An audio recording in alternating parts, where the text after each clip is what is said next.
बिस्मिल्लाहिर्रहमानिर्रहीम। ग्रोथिंग चैनल देखने वाले मोअज़्ज़िज़ नाज़रीन ग्रामी, अस्सलाम वालेकुम। नाज़रीन ग्रामी, उलमा कराम इस्लाम का एक सरमाया होते हैं और ये लोगों के लिए एक इज़्ज़त का मुकाम होते हैं जो हमें इस्लाम से वाबस्ता चीज़ों से आशना करवाते हैं और भटके हुए मुसलमानों को सीधा रास्ता दिखाते हैं। लेकिन इसके साथ ही कुछ लोग जो ख़ुद को उलमा कराम का नाम देकर उस नाम का गलत इस्तेमाल करते हैं, जो मुसलमानों के लिए शर्मिंदगी का बायस बनते हैं। और कुछ ऐसे ही लोग उलमा कराम का नाम बदनाम करके उनकी इज़्ज़त भी माशरे में कम कर देते हैं। कुछ ऐसा ही वाक़या आज की इस वीडियो में आपको बताया जाएगा, जिसको सुनकर यकीनन आप भी सबक आमोज़ होंगे। ये वाक़या क्या है और कैसे पेश आया, जानने के लिए वीडियो को स्किप किए बगैर आखिर तक लाजमी देखिएगा। और नए आने वाले दोस्तों से गुजारिश है कि चैनल को ज़रूर सब्सक्राइब कर लें और साथ लगे बेल आइकन पर लाजमी क्लिक कर दें, ताकि मुस्तकबिल में अपलोड होने वाली ऐसी ही वीडियोस आप तक बर वक्त पहुँचती रहें। नाज़रीन ग्रामी, ये वाक़या इंडिया के इलाके बहार का है।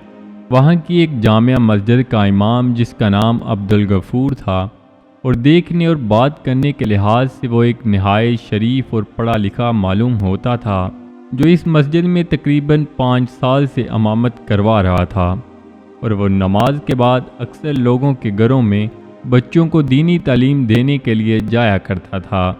उन्हीं के महल्ले का एक शख्स, जिसका नाम करमदीन था, एक दिन इमाम मस्जिद के पास आया और कहने लगा कि मैं अक्सर काम के घर से बाहर जाता हूँ और मेरी 2 बच्चियाँ हैं जो मस्जिद में नहीं आ सकती। आप उनको दीनी तालीम के लिए शाम को कुछ वक़्त हमारे घर आ जाया करें। इमाम साहब ने हामी भर ली और रोज़ाना शाम को उनके घर चला जाता और कुछ वक़्त उनको कुरान पाक पढ़ाकर वापस आ जाया करता। करमदीन भी तजारत की गर्ज से काफ़ी दिन घर से बाहर ही रहता और जब वो वापस आता तो इमाम साहब को मिलकर उनकी खूब खिदमत करता। एक दफ़ा वो 1 महीना के बाद वापस घर आया तो करमदीन की एक बेटी ने बाप को शिकायत की कि बाबा, इमाम साहब मुझे गलत नज़रों से देखते हैं। जब करमदीन ने ये बात सुनी तो इमाम मस्जिद को पूछने के बजाय उसने बेटी को डांट दिया कि वो 5 साल से हमारे मोहल्ले में रह रहे हैं और काफ़ी घरों में वो जाते हैं। अगर कोई ऐसी बात होती तो पहले ही मालूम हो जाती, और इमाम साहब को ऐसे ही तुम बदनाम ना करो और ध्यान से पढ़ा करो। उसके बाद उन्होंने बात को ख़त्म कर दिया। करमदीन भी दूसरे दिन अपने काम पर चले गए।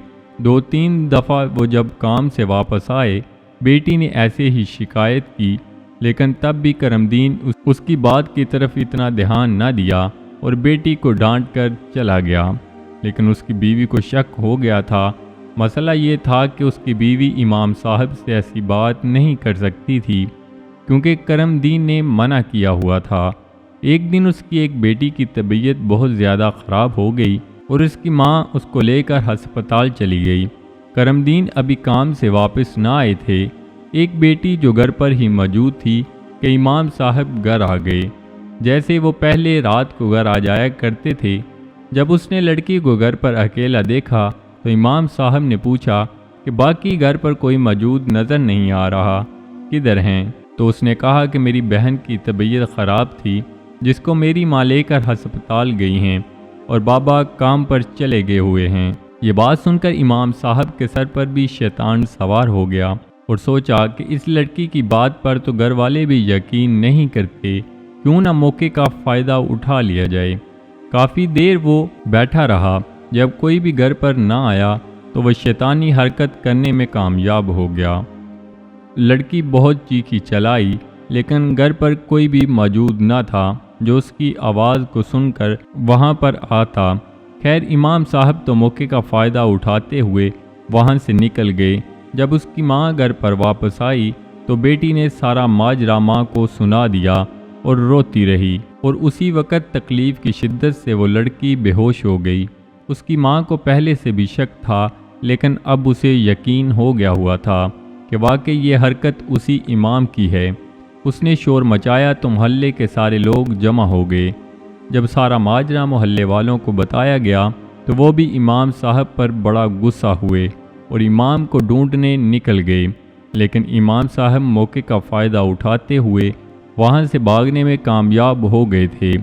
ناظرین گرامی، ہمارے معاشرے میں بہت سے ایسے لوگ رہتے ہیں جنہوں نے مفلسی کے لباس پہنے ہوئے ہیں، لیکن وہ ایسے ہیں نہیں جیسے دکھائی دیتے ہیں۔